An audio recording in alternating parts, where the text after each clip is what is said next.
Like and subscribe and click the bell icon to get new video updates. Fears of a mass toxic acid spill after Russians bomb Ukrainian chemical factory. His comments came after a Russian airstrike on Severodonetsk hit a tank of toxic nitric acid at a chemical factory, causing a huge leak of fumes, according to local authorities. Given the presence of large-scale chemical production in Severodonetsk, the Russian army airstrikes there, including blind air bombing, are just crazy, Zelenskyy said on Tuesday, Wednesday. AEST reports the AFP news agency.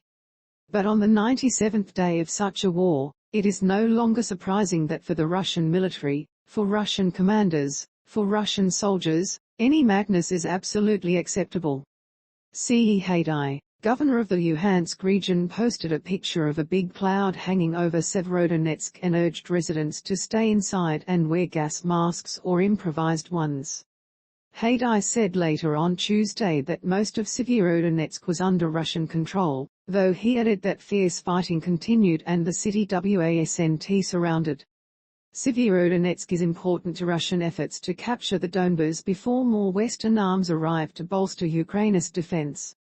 Moscow-backed separatists have been fighting Ukrainian troops in the region for 8 years and held swaths of territory even before the invasion. The city, which is 145 kilometers south of the Russian border, is in an area that is the last pocket under Ukrainian government control in the Luhansk region. The Donbas is made up of the Luhansk and Donetsk regions.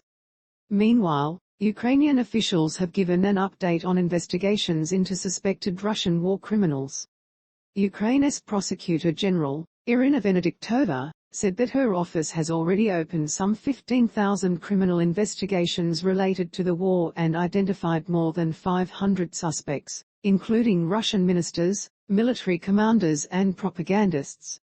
She said her office was ready to proceed against some 80 of them. Last week, in the first case of its kind linked to the war, a Ukrainian court sentenced a captured Russian soldier to the maximum penalty of life in prison for killing a civilian. On Tuesday, a court in Ukraine convicted 2 Russian soldiers of war crimes for the shelling of civilian buildings and sentenced both to 11.5 years in prison. Russia staunchly denies its troops are responsible for atrocities.